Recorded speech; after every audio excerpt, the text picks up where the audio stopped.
کہ جن کو ہدایت ملتی ہے ان کے اعمال کیا ہو جاتے ہیں. اس کتاب سے جن کو ہدایت ملے گی نا ان میں کچھ علامتیں ظاہر ہونا شروع ہو جائیں گی. وہ کون سی علامتیں؟ الذین یقیمون الصلاۃ. سب سے پہلی علامت یہ ہدایت ملنے کے بعد نماز ان سے کبھی ضائع نہیں ہوگی, کیونکہ ان کو پتا ہے کہ حی علی الصلاۃ, جب خدا ہمیں بلا رہا ہے آؤ نماز کے لیے, ایس ایچ او بلائے, کوئی انکار کر سکتا ہے؟ بولو. ڈی ایس پی صاحب نے بلایا کہ آ جاؤ تھانے, کوئی انکار کر سکتا ہے؟ تو ان کو پتا ہے کہ یہ جو مؤذن کی صدا ہے نا حی علی الصلاۃ, یہ مؤذن کی نہیں ہے, یہ کس کی ہے؟ اللہ کی ہے. تو یہ کسی قیمت پہ نماز نہیں چھوڑتے. یہ آج کتنے مسلمان ہیں, مرد ہوں یا عورتیں ہوں, نماز قائم کرتے ہیں. اللہ کی دعوت سب سے ہلکی ہے, سب سے ہلکی ہماری نظر میں. انہی آیتوں میں آگے اللہ نے کیا فرمایا؟ وَاسْتَعِينُوا بِالصَّبْرِ وَالصَّلَاةِ وَإِنَّهَا لَكَبِيرَةٌ إِلَّا عَلَى الْخَاشِعِينَ. فرمایا نماز اور صبر سے اللہ کی مدد طلب کرو, لیکن یہ نماز بہت مشکل ہے مگر ان لوگوں پر جن کے دلوں میں اللہ کا خوف ہے. جو اللہ پہ یقین رکھتے ہیں نا ان کے لیے مشکل نہیں ہے. یہ جو آج نماز بہت مشکل ہے نا, جو ملحد لوگ ہیں, جو مذہب بیزار لوگ ہیں نا, ان کو نماز پڑھانا ایسے ہے جیسے آگ کے انگارے پہ کھڑا کر دینا کسی کو. ہم دیکھتے تھے بچپن میں, مسجد کے قریب گھر ہے, کبھی مسجد آنے کی توفیق نہیں ملتی. آئے ہیں مسجد میں کسی کام سے تو ایسے بھاگنے کی فکر میں ہے جیسے پتہ نہیں کیا ہو گیا. تو میں اس وقت اللہ کا شکر ادا کرتا تھا, الحمدللہ الذی عافانا مما ابتلاہ بی. اے اللہ تیرا شکر ہے تو نے ہمیں اس عذاب سے بچایا ہوا ہے جس میں اس کو مبتلا کیا ہے. تو آج دیکھ لو ہر چیز کو ٹائم دینے کا ہمارے پاس ٹائم ہے, لیکن نماز کے لیے نہیں ہے. تو اللہ قرآن میں کیا فرماتے ہیں؟ وَإِنَّهَا لَكَبِيرَةٌ إِلَّا عَلَى الْخَاشِعِينَ. یہ نماز واقعی بڑی مشکل ہے, کیونکہ اس میں کچھ مل نہیں رہا, نظر نہیں آ رہا.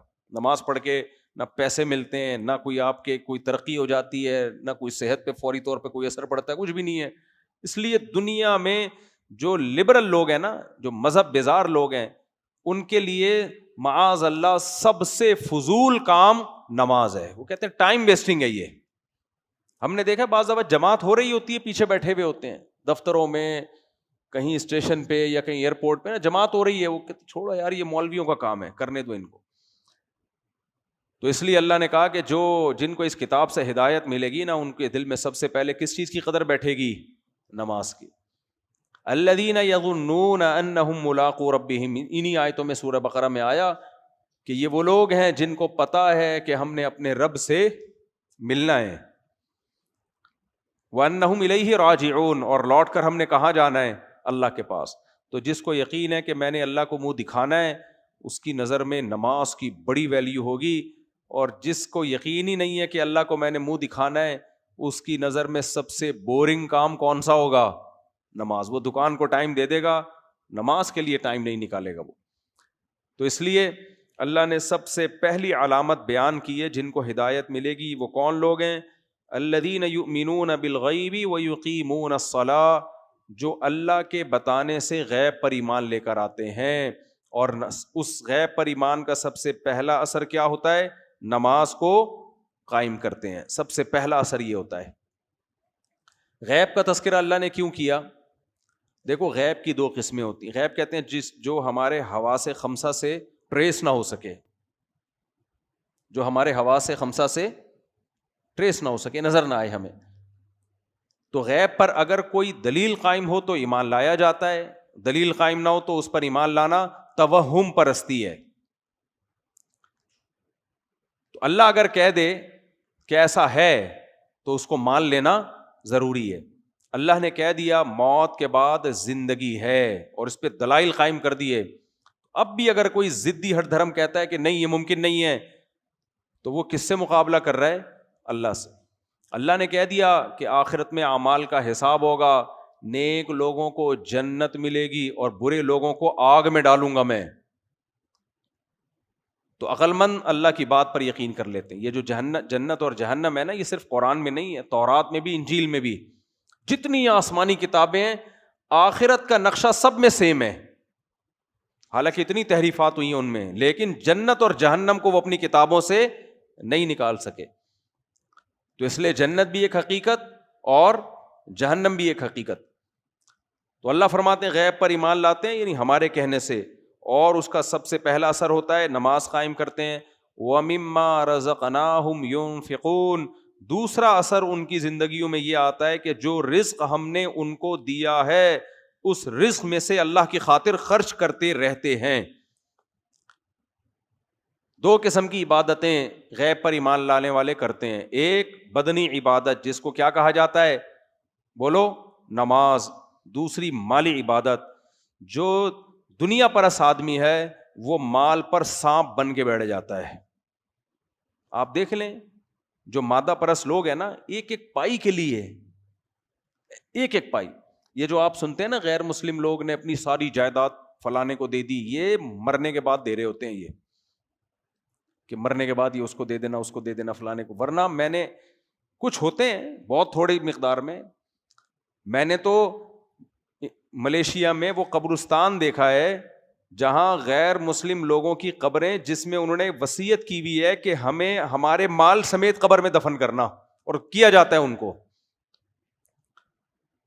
تو مسلمان میں سخاوت غیر مسلم سے زیادہ ہوتی ہے. اگر کوئی غیر مسلم آپ کو سخی نظر آ رہا ہے نا، تو وہ آپ کو اس لیے سخی نظر آ رہا ہے کہ اس کے پاس جتنا مال ہے آپ اس کو اپنے مال سے کمپیئر کر رہے ہوتے ہو. مثال کے طور پر ایک آدمی اگر 1,00,000 روپے صدقہ کرتا ہے تو رکشا چلانے والے کو یہ تھوڑا صدقہ لگے گا یا بہت زیادہ؟ بہت زیادہ. لیکن اگر اس کی آمدن 20 کروڑ ہے تو اس میں 1,00,000 تو کچھ بھی نہیں ہے، وہ تو ویسے ہی گر جاتا ہے. تو کسی بھی قوم کے بارے میں دیکھنا ہونا کہ سخاوت کس میں زیادہ ہے، تو ان جیسے مالدار لوگوں کو اس قوم کے ان جیسے مالدار لوگوں سے کمپیئر کرنا چاہیے. مسلمان کی کتنا سخی ہوتا ہے، مسلمان کی آمدن میں اس کے ماں باپ کا حصہ، مسلمان مرد کی آمدن میں اس کی بیوی کا حصہ، اس کے بچوں کا حصہ، زکوٰۃ، صدقہ فطر، قربانی، اس کے علاوہ جو خرچ کرتا رہتا ہے. رمضان میں آپ دیکھیں لوگ کیسے خرچ کر رہے ہوتے ہیں. غیر مسلموں میں یہ نہیں ہے، غیر مسلموں میں نہیں ملے گا آپ کو یہ، الا ماشاء اللہ. تو اللہ قرآن میں ہمارے جو ٹرسٹی ہاسپٹل چل رہے ہیں نا، ان ملکوں میں جو غیر مسلم کنٹریز ہیں، ان ملکوں میں حکومتیں جو ارب روپے کی مالک ہوتی ہیں، وہ جن ہسپتالوں کو چلا رہی ہوتی ہے نا حکومت کے خرچے پہ، اتنا خرچے پہ ہمارے ہاں عوام ہسپتالوں کو چلا رہی ہوتی ہے، حکومت نہیں چلاتی. یہ جو ہمارے چند ہاسپٹل ہیں، انڈس ہاسپٹل دیکھ لو، شوکت خانم دیکھ لو، اور اس کے علاوہ اور بہت سارے ہسپتال ہیں، اور اس کے علاوہ دینی مدرسے دیکھ لو، دارالعلوم کرنگی دیکھ لو، جامع رشید دیکھ لو، بنوری ٹاؤن دیکھ لو، لاکھوں ہزاروں مدرسے ہیں، یتیم خانے دیکھ لو. یہ سارے کے سارے کیا گورنمنٹ چلا رہی ہے؟ اربوں کھربوں روپے ان کا بجٹ ہے. یہ سارے بجٹ کون خرچ کر رہا ہوتا ہے؟ ارب روپے بجٹ صرف انڈس ہاسپٹل کا ہے. تو اس لیے اللہ نے فرمایا کہ جو ہم پر ایمان لاتے ہیں ان کی سب سے پہلی علامت نماز قائم کرتے ہیں. نمبر 2 وَمِمَّا رَزَقْنَاهُمْ، ہم نے جو روزی ان کو دی ہے، اس لیے کہ ان کو یہ احساس ہوتا ہے یہ ہماری نہیں ہے، یہ کس نے دی ہے ہمیں؟ یہ اللہ نے دی ہے. اس میں سے خرچ کرتے رہتے ہیں. کیسے خرچ کرتے ہیں؟ قرآن میں اس کو بھی بیان کیا، سرًا وعلانیةً، دکھا کے بھی خرچ کرتے ہیں اور چھپ کے بھی خرچ کرتے ہیں. دائیں ہاتھ سے دیتے ہیں، بائیں کو پتہ ہی نہیں چلتا، اور پبلک کو دکھا کے بھی خرچ کرتے ہیں. دکھا کے خرچ اس لیے کرتے ہیں تاکہ لوگوں میں خرچ کرنے کا جذبہ پیدا ہو. اس لیے ہم نے علماء سے سنا ہے کہ اپنی اولادوں سے بھی صدقات کروانے چاہیے تاکہ ان کو دینے کی عادت پڑے. ہر وقت یوں کر کے نہ بیٹھے رہیں، وہ پیسے دے دو پیسے دے دو. بچے یہی چل رہے ہوتے ہیں نا، ابا پیسے دے دو، گٹکے کے پیسے دے دو، پان کے پیسے دے دو، ہر چیز کے پیسے. خرچ کرنے والا مسلمان کبھی بھی کنجوس نہیں ہو سکتا، یہ خوب سمجھ لو. تو اس لیے اللہ نے یہ 2 علامت، میں اس کو زیادہ فوکس اس لیے کر رہا ہوں کہ قرآن شروع ہی یہیں سے ہو رہا ہے. قرآن شروع ان 2 علامتوں سے ہو رہا ہے. آج ہمارا مذہب حلوے مانڈو کا مجموعہ بن چکا ہے. کھانا ادھر سے کھا لو، ادھر سے کھا لو، ادھر سے کھا لو، ادھر سے کھا لو، فلانے کے حلوے، کنڈے، اور یہ بریانیاں اور یہ سب چیزیں بن چکی ہیں. تو مسلمان کے اندر 2 صفات کا ہونا بہت ضروری ہے. یہ اس کی علامت ہے. اور یہ کس کے لیے کرے گا یہ کام؟ اللہ کے لیے. بے نمازی مسلمان نہیں ہو سکتا اور کنجوس کمبخت مسلمان نہیں ہو سکتا. صحابہ تو ایسے سخی تھے. ابو طلحہ انصاری رضی اللہ تعالی عنہ نبی کے پاس آئے, یا رسول اللہ, اللہ نے قرآن میں فرمایا کہ تم نیکی کی حقیقت کو اس وقت تک نہیں پہنچ سکتے جب تک محبوب چیز اللہ کی راہ میں صدقہ نہیں کرتے. یا رسول اللہ, میری محبوب چیز تو میرا باغ ہے, اللہ کی راہ میں صدقہ. پورا گارڈن, پورا باغ جو سورس آف انکم تھی اٹھا کے صدقہ کر دیا. سمجھتے ہو کہ نہیں سمجھتے ہو؟ حضرت زینب رضی اللہ تعالی عنہا, نبی صلی اللہ علیہ وسلم جب مال غنیمت آتا نا, سال کا پورا راشن دے دیا کرتے تھے اپنی ازواج. آپ صلی اللہ علیہ وسلم کی ازواج صبح سے صدقہ کرنا شروع کرتی اور رات تک 1 سال کا پورا راشن ختم. سیدہ عائشہ بھی ایسا ہی کرتی. تو آپ کے بھانجے جو عبداللہ بن زبیر تھے, ان کو ایک دفعہ غصہ آ گیا ان کو کہ بھئی آپ اپنے لیے کچھ بچاتی نہیں ہو. انہوں نے قسم اٹھا لی کہ اللہ کی قسم میں آپ کے ہاتھ روکوں گا. اپنی خالہ کو کہا کہ میں اللہ کی قسم آپ کے ہاتھ روکوں گا. حضرت عائشہ کو اتنا غصہ آیا کہ تو مجھے صدقہ کرنے سے روک رہا ہے, حالانکہ وہ خیر خواہی میں کر رہے تھے. اتنا غصہ آیا, فرمایا اللہ کی قسم میں تجھ سے کبھی بات نہیں کروں گی. قسم اٹھا لی. پھر بڑے بڑے صحابہ نے سفارشیں کر کے آپ سے قسم توڑوائی, تو حضرت عائشہ نے قسم تو توڑ دی, بات چیت شروع کر دی, مگر قسم توڑنے کا جو کفارہ تھا نا وہ ایک غلام آزاد ہے. اور حضرت عائشہ ساری زندگی غلاموں کو خرید کے آزاد کرتی رہی ہیں تاکہ میری قسم کا ایک جو میں نے توڑی ہے اس کا صرف کفارہ نہ ہو, جو دل میں خلش ہے وہ بھی ختم ہو جائے. تو وہ لوگ ایسے تھے میرے بھائی. اور آج مسلمان کیا ہوتا جا رہا ہے, سخاوت تو دور کی بات, جو واجب حق ہے نا دوسرے کا وہ بھی نہیں دے رہے ہوتے. کسی سے کوئی چیز منگوا کے دیکھ لو, آپ سے کوئی بولے نا یہ فلانی چیز لے کر آؤ, آپ لے کر آؤ, آپ لے کر آ گئے, پھر وہ کہے پیسے دے دو, کل لے لینا, پرسوں لے لینا, ترسوں لے لینا. اتنا سڑاتے ہیں نا بندے کو, آدمی کو دماغ خراب ہونا شروع, ڈپریشن میں جانا شروع ہو جاتا ہے. یار اس کا حق ہے, پہلے پکڑا کیوں نہیں دیتے اس کو فوراً؟ خود فون کر کے پوچھو, خود بولو بھائی آپ کے کتنے پیسے باقی ہیں. دکانوں میں راشن والے کا حساب دیکھ لو, دودھ والے کا حساب دیکھ لو, مکانوں کے کرائے دیکھ لو. یہ تو اس کا واجب حق ہے نا, وہ نہیں دے رہے ہوتے. کرایہ دار یاد دلا کے, مالک مکان یاد دلا کے تھک جاتا ہے. تو آج جو لازم بہنوں کی وراثت نہیں دے رہے, بیوی کا مہر نہیں دے رہے, کام کروانا ہوگا فوراً کروا لیں گے, پھر پیسے دینے میں کیا کرتے ہیں, ترسانا شروع کر دیتے ہیں. تو اللہ تو حکم دے رہے ہیں کہ ينفقون, دوسرے کا پیسہ تو دینا ہی ہے, اپنا بھی دوسروں پہ خرچ کرنا ہے. اس لیے میرے بھائی قرآن جو ابتدا کر رہا ہے نا 2 صفات سے, عورت کے لیے بھی حکم ہے وہ سخاوت کرے, مال جمع. آج خواتین سونا جمع کر کے رکھتی ہیں, ہم سے پوچھتی ہیں زکوٰۃ کیسے دوں میں, سونا بیچنا پڑے گا. یار خوشی خوشی بیچو سونا بھائی, خوشی خوشی بیچو.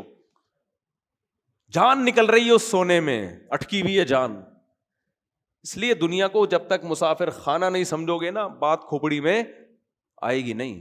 دنیا الذین یظنون انہم ملاقو ربہم, اللہ کہتے ہیں جن کو یقین ہے نا اللہ سے ملنا ہے, وہ دنیا سے دل نہیں لگاتے, دنیا کو مسافر خانہ سمجھتے ہیں. تو زکوٰۃ دینی پڑے گی بھائی, اپنی جیب خرچی سے نکالو, پورے سال جمع کرتے رہو.